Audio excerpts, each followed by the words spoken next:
So this is the bottom of the door on the Camaro. Gone. The lip's still pretty good. It's just there was I took the door panel off. And there was a mouse house down in here. This car sat in a field for over 10 years. There was huge inside here, huge mouse house, and I guess all the feces, all the urine, everything, just like the floors in the car, I had to replace. Just rotted the metal through. Just sat there and rotted it through. So I'm gonna have to make something up for there. I should just replace the door, but I don't know. I'm just gonna patch it up for now. Could always replace the door down the road, but I'm gonna patch it up the best I can. I like playing with this stuff and seeing what I can do. So yeah, I wasn't expecting that. It didn't look bad until I started hitting it with a wire wheel, and it just fell apart.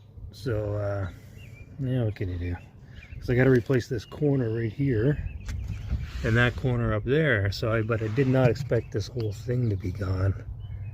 But it is what it is. I'm gonna get to it. This is the mouse house that was inside that door. Pretty significant.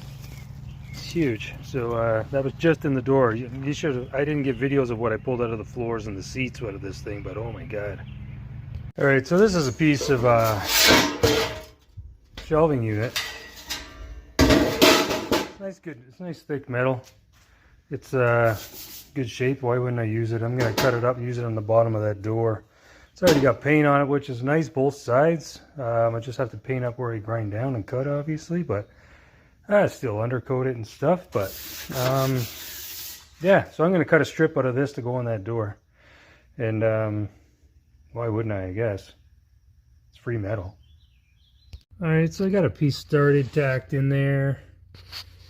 I'm gonna not finish welding it until I get these other patches made up. See the whole corner. Where am I? The whole corner's gone there. So what I've done. One second. All right. So what I've done here, cut the corner out.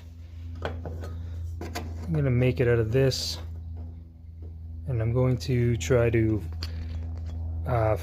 bend these seams so I can have a seam on, you know, not just a flat piece of metal. I'll double it up. So I'll bend this around and seam it, fold it really, and get that in there like that. Yeah, so I'm gonna try that. All right, so I have this brake, 40-inch brake from Princess Auto. I'm trying to figure out, I drew those lines on the wrong side. Hold on. All right, so I ended up cutting this little corner out because when I bend these, it's just it wouldn't bend one side or the other, right? So I've never made a seam before, so I think you just bend it up as much as you can, and then bend it, or bend it all the way around eventually.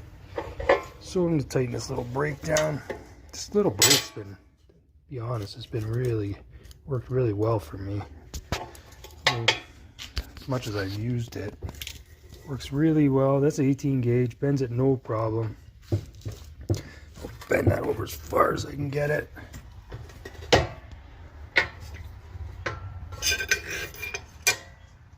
Now I know on some, I'm just going to hit this down with a hammer, but I don't see, it'll give me a seam there, so I'm hoping that's going to be okay.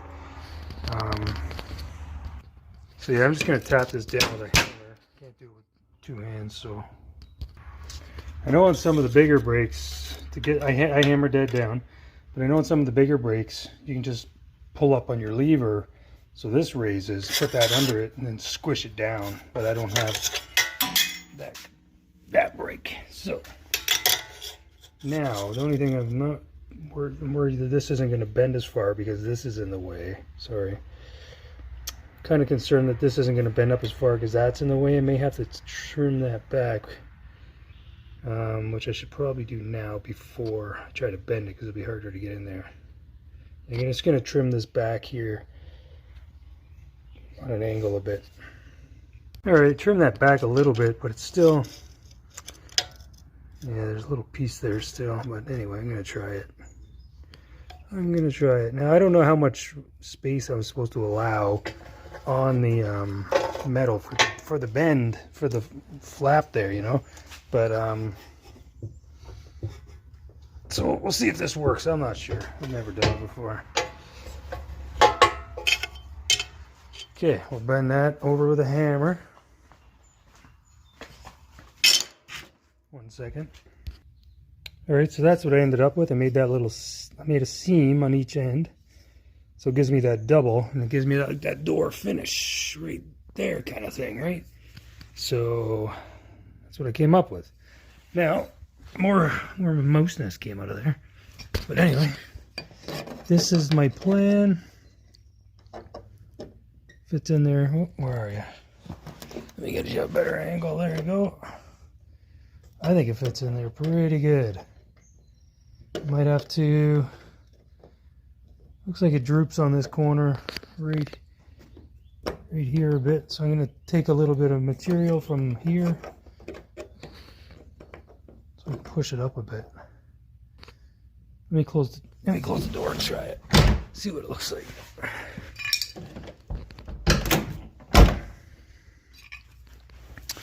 Let's see what it looks like with the door closed.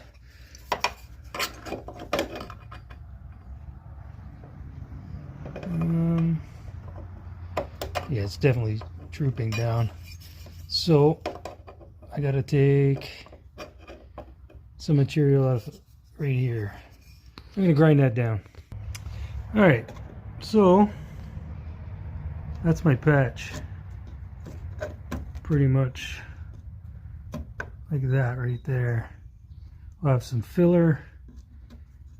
I ground it a little small as I was grinding it, but it's fine because I'll have some spot to fill it. And I changed my wire, so I've got better wire now. I think just like that. So I made a big gap there, but that's fine. I can fill that. Yeah, I'm happy with that. It's nice and straight across the bottom. Double seamed. Looks like a door should be kind of deal. And yeah, I'm happy with that. So I'm going to start tacking that in. That should be good. I couldn't find a place for a ground because I want to keep this door closed. So I just welded a little, just tacked a bolt on there. So that should work. So now I'm going to try to line this up right before your eyes, which isn't the easiest thing to do sometimes. Yeah, I'm thinking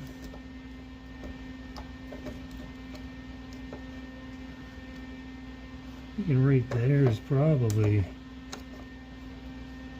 the best spot for that.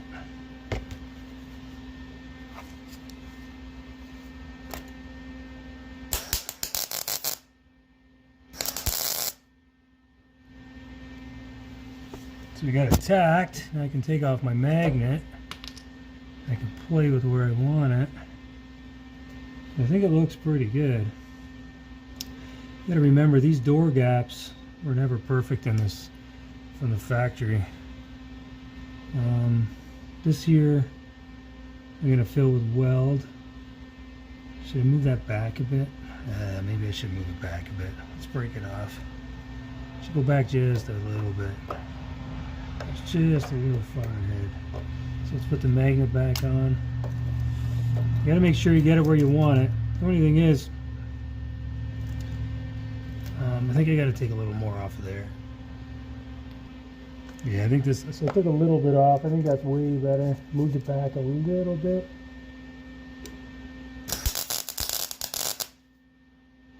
Tack it. See where we want this thing. So my gaps are a little large. It's unfortunate, but I'll open this door a little bit because it's pushed in. Like I said, I was playing with it,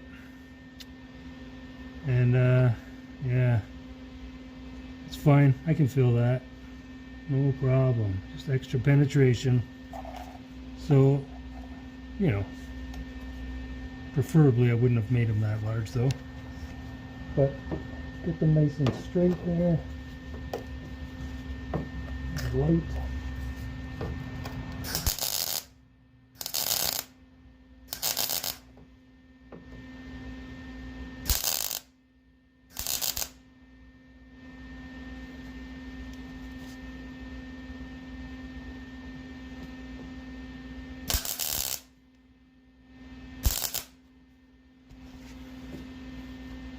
That's nice. That's nice.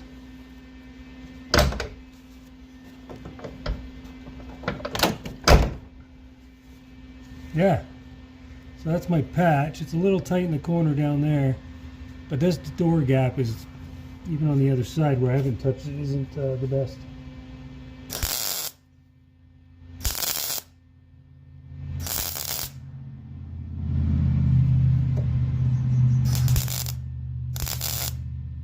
So you can fill that in. Just play with it a bit. Drop some weld on it. It's a little thin there to put it through, but you can see, drop a little weld on the good metal here, on the new metal. Let it cool. And then add more weld and it bridges across. See, it's starting to bridge across. It's a small repair, so it won't take long.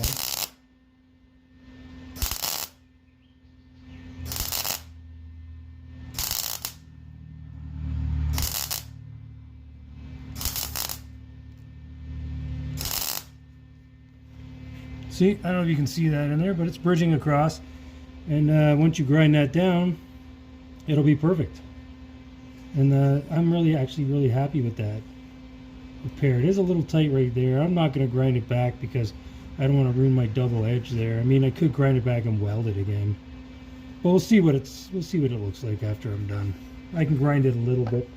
It is 18 gauge.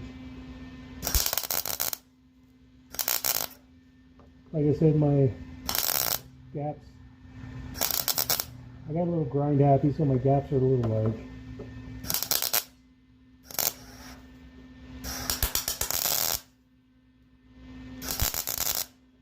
But it'll work.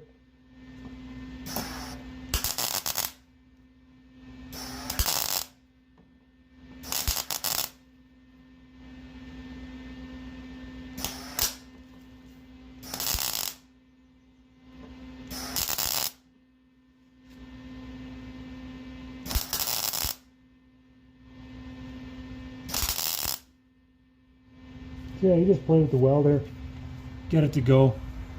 It'll bridge across and it'll be fine. I'll go through that and I'll come back when it's ground down. Alright, there's my little patch. I gobbed the weld on pretty good. I got a little hot. I should have taken my time, maybe used an air hose, but yeah, the gap is definitely a little tight there. I can slice that and weld it.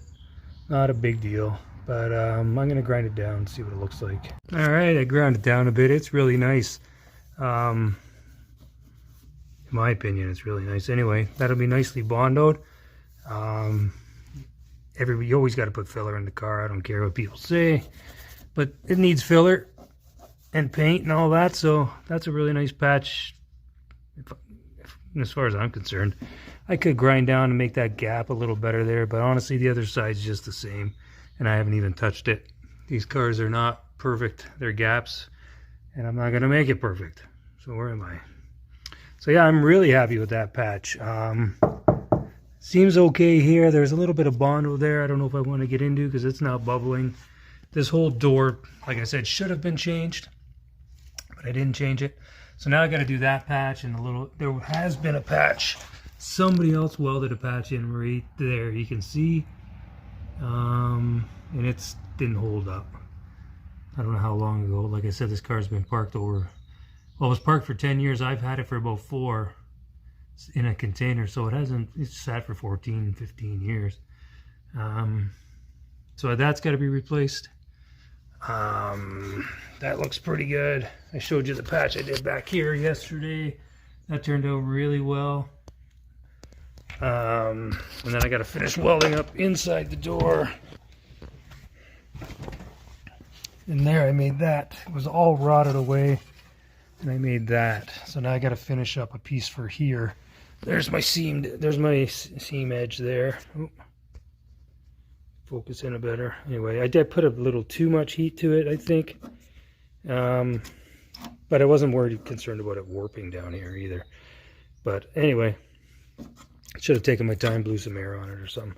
So now I got to make a something to cover this probably, or I could seam seal all this and paint it. I'm not sure, because that looks kind of like a factory edge there. But fill in this little hole. I wasn't sure what I was doing here, so I tacked this in, and then there's a hole at the front. Just got that in, and that should be it for my little door patch video.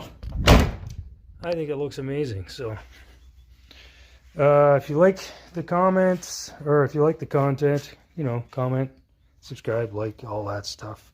Hope you enjoy it. I enjoy doing it. It's fun for me. Just a hobby, part-time little hobby I have going here. I have a bunch of old cars, so I like playing with them. I'm getting ready for paint again. Not sure how I'm going to paint this with either the Rust-Oleum, the Trem Clad, or the or by auto paint. I'm not sure. Auto paint here in Canada is crazy expensive. Just the primer, the cheapest primer I could find for this car was almost $400. And then the paint, depending on the code, you're looking at, you know, $1,000 for the paint. I could do Rust-Oleum for like $80. And it's a primer in one. So I don't know. I'd like to primer it and sand it down to get a straighter body on it, kind of thing. Primer it first, but we'll see. We'll see how all the bodywork turns out. But I'm happy with how it's going so far. So anyway, drop me a comment if you like what you're seeing, and and this is just the way I do things. I'm not sure. I'm not a body guy. I'm not a mechanic. I'm not sure how if this is supposed to be done this way, but it's the way I did it. I've done it, and I'm happy with it. So thanks for watching. And here's the other side of the car that I didn't touch yet. With well, I didn't fix the door yet. It's got a bubble there, but you can see exact same as the patch I put in. It's tight at the bottom and bigger at the top. So these cars, the gaps aren't great, right? They're just thrown together back in the late 70s and early 80s. So yeah, you can see it's pretty much the same kind of gap I got going on there. So I'm really happy with that patch. So yeah, just thought I'd throw that in there.